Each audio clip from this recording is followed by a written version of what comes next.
আসসালামু আলাইকুম রহমতুল্লাহ। মেহেদি tech BD থেকে আমি মেহেদি হাসান স্বচ্ছ আছি আপনাদের সঙ্গে। প্রিয় দর্শক, 2025 সালে এসেও এখনো যারা ফেসবুক পেজ তৈরি করতে পারছেন না, মূলত তাদের জন্য আজকের ভিডিও। 2025 সালে এসে নতুন নিয়মে কিভাবে একটা ফেসবুক পেজ তৈরি করবেন, সেজন্য ভিডিওটি শুরু থেকে শেষ পর্যন্ত দেখবেন। চ্যানেলে নতুন হলে অবশ্যই চ্যানেলটিকে সাবস্ক্রাইব করবেন। চলুন ভিডিওটি শুরু করা যাক। প্রিয় দর্শক, আমরা প্রথমে চলে আসলাম আমাদের মোবাইল স্ক্রিনে। ফেসবুক অ্যাপটি ওপেন করব, এরপর প্রোফাইলের উপরে ক্লিক করব। এখানে পেজ লেখাটি দেখতে পাচ্ছেন। যাদের পেজ লেখাটি এখানে থাকবে না তারা অবশ্যই সিমোরে ক্লিক করলে নিচের দিকে পেয়ে যাবেন। পেজ এখানে ক্লিক করব। আমার নেট ছিল যার কারণে একটু সময় নিচ্ছে। ক্রিয়েট অপশন এখানে ক্লিক করব। আপনার যদি পার্সোনাল প্রোফাইল হয় তাহলে এখানে ক্লিক করবেন, আর আপনার যদি পাবলিক পেজ হয়ে থাকে তাহলে পাবলিক পেজ এখানে ক্লিক করবেন। এরপর নেক্সট, এরপর পেজ নাম দেবেন। আপনি এমন একটি নাম দিলেন যে পেজে একটি বড় পেজ আছে, ওইরকম নাম দিবেন না, আপনাকে একটি আনকমন নাম দিতে হবে। আমি আমার পেজের নাম রাখবো স্বচ্ছ ক্রিয়েশন বিডি, SHOCCHO, স্বচ্ছ CREATION,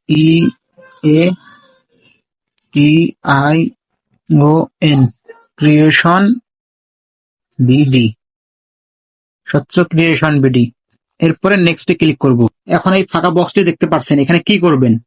এখানে মূলত আপনি যে ক্যাটাগরির পেজ বানাবেন, আপনি যে ক্যাটাগরির ভিডিও আপলোড করবেন সেই ক্যাটাগরিটি এখানে দিয়ে দেবেন।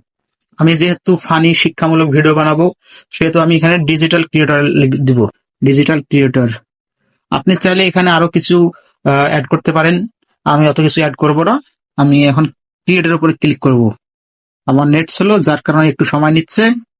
Promote your products or service, আপনি যদি ব্যবসা করতে চান তাহলে আপনি উপরেরটাই ক্লিক করবেন। আমরা যেহেতু কন্টেন্ট নিয়ে কাজ করব সেজন্য আমরা নিচেরটাই ক্লিক করব, কন্টিনিউতে ক্লিক করব। আমাদের পেজ খোলা ইতিমধ্যে হয়ে গেছে। Bio, contact, website, email, phone number, এগুলো আপনি চাইলে পরে দিতে পারবেন। আমি বায়োটা আপনাদেরকে দিয়ে দেখাচ্ছি। বায়োতে আপনারা আপনাদের ইচ্ছা মতো দিবেন। আমি বায়োতে দিচ্ছি, ধৈর্যের কোনো বিকল্প নেই, বিকল্প নেই। ওয়েবসাইট ফাঁকা থাক, ইমেল ফাঁকা, ফোন নাম্বার আমি ফাঁকা রাখবো, লোকেশন এগুলো আমি পরে দিব। নেক্সটে ক্লিক করব। ইতিমধ্যেই আমার পেজ খোলা হয়ে গেছে। আপনারা চাইলে এখনই আপনার প্রোফাইল পিকচার, ফেসবুক ব্যানার দিতে পারেন।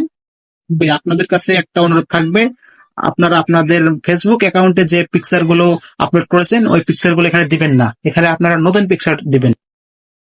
এরপর নেক্সটে ক্লিক করব। এরপর ইনভাইট, আমি এখান থেকে কোনো ইনভাইট করব না, যেহেতু আমার পেজে এখনো কোনো সেট আপ করা হয়নি। পেজের প্রোফাইল পিকচার আর পেজের কভার এগুলো এখন পর্যন্ত আমি কিছু দেইনি, পেজের বাকি কাজগুলো এখনো সম্পূর্ণ করিনি। নেক্সটে ক্লিক করব, আবারও নেক্সটে ক্লিক করব, এরপর ডানে ক্লিক করব। আমার পেজ খোলা ইতিমধ্যে সম্পূর্ণ হয়েছে। দেখেন আমার পেজের নাম এখানে শো করছে, স্বচ্ছ ক্রিয়েশন বিডি। এখন চাইলে এই পেজে আমি শর্ট ভিডিও, লং ভিডিও সবকিছু আপলোড করতে পারবো, কিন্তু আমি এখন আপলোড করব না, কারণ আমি এখন পর্যন্ত আমার পেজের সেট আপ পূর্ণ করিনি। পেজের সেট আপ সম্পূর্ণ করব, তারপর আমি ভিডিও আপলোড করা শুরু করব। প্রিয় দর্শক, আপনারা দেখলেন 2025 সালে এসে নতুন নিয়মে কিভাবে একটা ফেসবুক পেজ খুলতে হয়। ভিডিওটি ভালো লাগলে অবশ্যই একটা লাইক করবেন, কমেন্ট বক্সে আপনাদের গুরুত্বপূর্ণ মতামত জানাবেন। ভিডিওটি শেষ করার আগে আপনাদের কাছে একটা অনুরোধ থাকবে, আপনারা যারা ফেসবুকে নতুন ক্রিয়েটর আছেন, আপনারা যে ধরনের ভিডিও আপলোড করেন না কেন, ফেসবুক থেকে কিংবা থার্ড পার্টি অ্যাপ থেকে কোনো ধরনের মিউজিক দিবেন না।